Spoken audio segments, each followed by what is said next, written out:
खंडवा में पर्यावरण के पहरेदारों ने ऐसी जुगत लगाई है कि कोरोना के खिलाफ जीत भी सुनिश्चित हो रही है और पर्यावरण को बचाने की पहल भी रफ्तार पकड़ चुकी है। इसे ही तो कहते हैं एक पंथ और दो काज।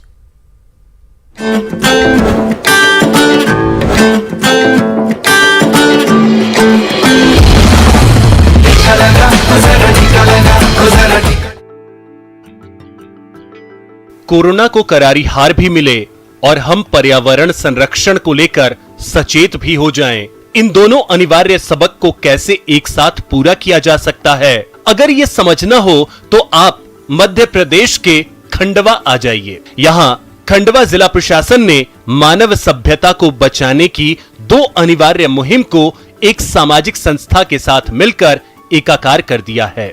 यहाँ लोग टीका भी ले रहे हैं और टीका केंद्र से निकलकर भविष्य के लिए एक पौधा भी लगा रहे हैं। बड़ा अच्छा है, यहाँ पर सारा रजिस्ट्रेशन है, सारा डिस्टेंस मेंटेनिंग है, देन अंदर भी पूरा स्टेप बाय स्टेप बहुत कुछ अच्छा अनुभव रहा। दरअसल खंडवा जिला प्रशासन ने कोरोना की दूसरी लहर से सबक लेते हुए लोगों को वैक्सीनेशन के साथ साथ पर्यावरण संरक्षण के लिए जागरूक करने का भी बीड़ा उठाया है, जिसके तहत टीका लगाने वाले लोगों को प्रशासन की तरफ से एक पौधा मुफ्त दिया जा रहा है, ताकि कोरोना के खिलाफ जंग लड़ने के साथ साथ पर्यावरण के संरक्षण की पहल भी रफ्तार पकड़ सके। जो कैंप्स लगाए जा रहे हैं वैक्सीनेशन के और अन्य गतिविधियां भी जो हो रही हैं, उनमें लोगों से ज़्यादा आग्रह किया जा रहा है कि वह पौधे लगाएं, ताकि पर्यावरण का संरक्षण के साथ साथ ऑक्सीजन जो है वो भी जनरेट होती है। बहरहाल खंडवा जिला कलेक्टर की इस नायाब पहल से लोग बेहद उत्साहित हैं।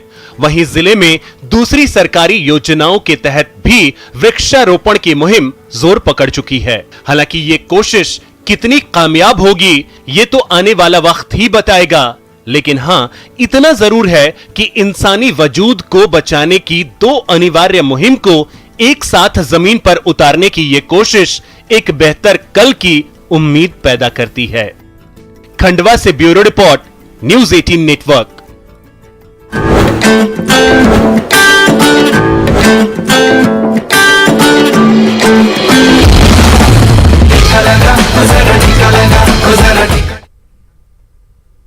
और अब बात एक राहत भरी खबर की। पटना में कई दिनों से उफान पर रही गंगा आज शांत नजर आ रही है। अगर ऐसे ही कुछ दिनों तक गंगा नियंत्रण में रही तो लोगों को बाढ़ से निजात मिल जाएगी।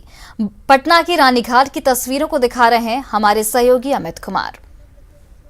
पिछले कुछ दिनों से गंगा में लगातार करंट देखने को मिल रहा था। हालांकि अब गंगा की जो धार है वो थोड़ी सामान्य हुई है पहले की तुलना में। अगर हम बात करें तो कल से परसों तक जो है काफी तेज धार गंगा में दिख रही थी और इस कारण से जो है कई इलाके बाढ़ के चपेट में आए हुए थे। अभी भी हालांकि वो इलाके बाढ़ के जद में ही हैं, लेकिन बात अगर गंगा के जलस्तर की करें तो उसमें थोड़ी सी गिरावट देखने को मिल रही है।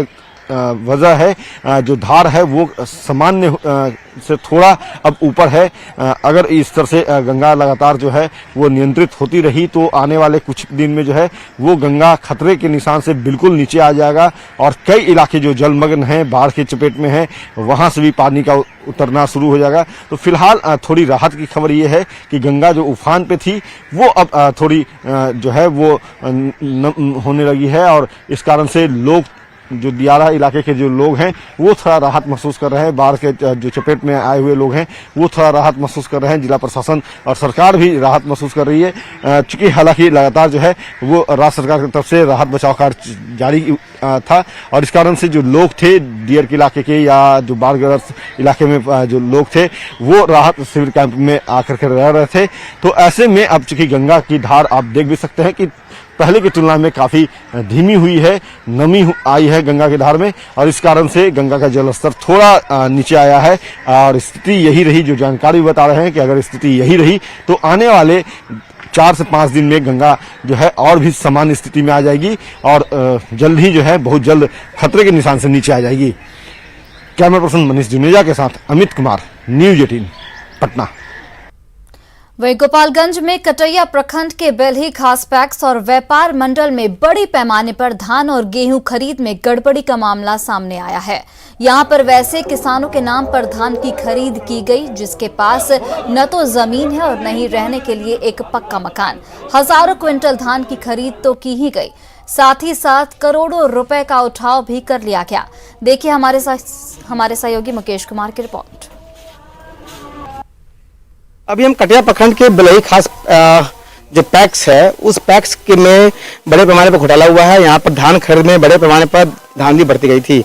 अभी मोहनपुर गांव में है। मोहनपुर गांव में हम गया बैठा के घर पर हैं। हम दिखाना चाहते हैं कि गया बैठा का देखिए, यही वो घर है जिनके जो मजदूरी करते हैं और मजदूरी करने के बाद जो है ये अपने परिवार का खर्च चलाते हैं।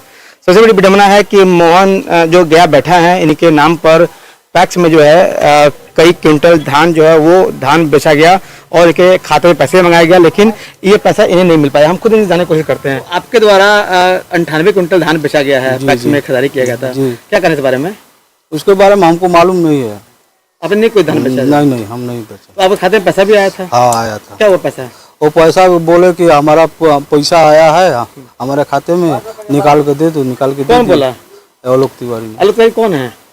यहाँ का पैक्स है, पैक्स मैनेजर जी। देखिए ये गया बैठा है और गया बैठा के अलावा एक और व्यक्ति हैं, उनसे भी बात करने की कोशिश करते हैं। सरदान जी, आपके पास कितना खेत है? हमारे पास सर खेत 3 बीघा है। ओके, तो आपके द्वारा कितना धान बेचा गया था पैक्स में? हमारे नाम पर सर 98 क्विंटल धान बेचा गया था, वो करीब 1-1.5 साल पहले। तो पैसा आया आपके खाते में? हाँ, हमारे खाते में पैसा आया था। फिर क्या हुआ पैसा जब आया तो? फिर पैसा आया तो हम जाकर जांच किए तो 1,38,000 या 40,000 कुछ ऐसा ही आया था। तो जो है हम उसको बोले, वहाँ का जो भी कैशियर थे उनसे बोले कि ये पैसा जो है हमारा नहीं है, हम धान नहीं बेचे हैं और जो है ये पैसा सरकार का है, सरकार को पुनः वापस कर दिया जाए। तो बोले कि ठीक है, हो जाएगा। फिर 2 दिन के बाद गए तो हमारे खाता में पैसा नहीं था, वो निकाल लिया गया था। तो देखिए बेल्ही खास पैक्स में जो है बड़े पैमाने पर धांधली हुई। यहाँ पर गया बैठा और सत्यनारायण भगत जैसे कई लोग हैं जिनके नाम पर जो है कई क्विंटल धान बेचा गया था, पैसे की निकासी भी हुई थी, लेकिन जो जरूरतमंद है किसान, उनका धान खरीदा गया और नहीं उन्हें इस योजना का लाभ मिल पाया। देखना है कि अब इनकी शिकायत के बाद जाँच में क्या कार्रवाई हो पाती है। मुकेश कुमार, न्यूज़ 18, गोपालगंज। तो लोग बता रहे हैं कि उनके पास जमीन नहीं है और उसके बाद भी उनके अकाउंट में पैसा मंगाया गया था, फिर पैसा निकासी हो गई। कौन लोग हैं वो लोग? ऐसा क्यों? नहीं, ऐसे जो लोग हैं सर आरोप निराधार है, गलत हो सकते हैं कि विरोधी लोग हों, लेकिन जिन लोगों से लिया गया है वो मेरे यहाँ आए हैं। हो सकता है कि रैयत हो, गैर रैयत। जब गैर रैयत होंगे तो 75 quintal, 70 quintal, 68 quintal, 36 quintal, 55 quintal वगैरह वगैरह वो अपना राशन धान दिए होंगे और लिया गया होगा। जब सर पैक्स का चुनाव हो या मुखिया का चुनाव आता है, जिला कोऑपरेटिव उपाध्यक्ष मेरे पिताजी भी लड़े हैं, तो विरोधियों द्वारा ऐसा षड्यंत्र किया जाता है कि लोगों को दुष्प्रचारित किया जाता है। नालंदा के बेन प्रखंड में लोग बांस के सहारे ट्यूबवेल तक बिजली का तार ले जाते हैं, जो कभी भी एक बड़े हादसे का कारण बन सकता है। लोग बिजली विभाग को इसके लिए जिम्मेदार ठहरा रहे हैं। बांस के सहारे बिजली की आपूर्ति का जायजा लिया न्यूज़ 18 संवाददाता अभिषेक कुमार ने। अभी हम मौजूद हैं नालंदा जिले के बेन में, जहां आप देख सकते हैं किस तरह से यहां सड़क किनारे ये जो बांस के सहारे बिजली का तार जो है इसे विद्युत प्रवाहित की जा रही है। यहाँ पर जहाँ खंभे की ज़रूरत है वहाँ बांस के सहारे जो है करीब 25 से 30 की संख्या में बांस के सहारे आप देख सकते हैं किस तरह से बांस के सहारे जो है बिजली तार जो खिंचाई की गई है और इसी के सहारे लोगों को बिजली आपूर्ति की जा रही है, जबकि ऐसा नहीं होना चाहिए था। और अगर इसकी जो कोई घटना घटती है तो इसका सीधा जिम्मेवार कौन होंगे, ये तो बिजली विभाग ही बताएगी। तो यहाँ तो देख रहे हैं कि भाई खंभा है नहीं, किसान को पानी की ज़रूरत है, तो किसी तरह से वो अपना काम निकाल रहे हैं बांस गढ़ करके खंभा से। लेकिन इसका सीधा जिम्मेवार कौन है? इसका जिम्मेदार तो बिजली विभाग ही है ना। उसके यहाँ देते हैं एप्लीकेशन, वो गढ़ता नहीं है तो क्या करेगा किसान? लाचारी है किसान के पास। कई ऐसे जगह हैं जहां पर बांस के सहारे बिजली आपूर्ति की जाती है, जो काम नहीं होना चाहिए था, लेकिन किसान जो है अपनी परेशानी को दूर करने के लिए बांस के सहारे बिजली आपूर्ति तो कर लेते हैं, लेकिन विभाग ध्यान नहीं देती है। नालंदा से न्यूज़ 18 के लिए अभिषेक कुमार। और फिलहाल इस बुलेटिन में इतना ही। आप देखते रहिए न्यूज़ 18 बिहार झारखंड।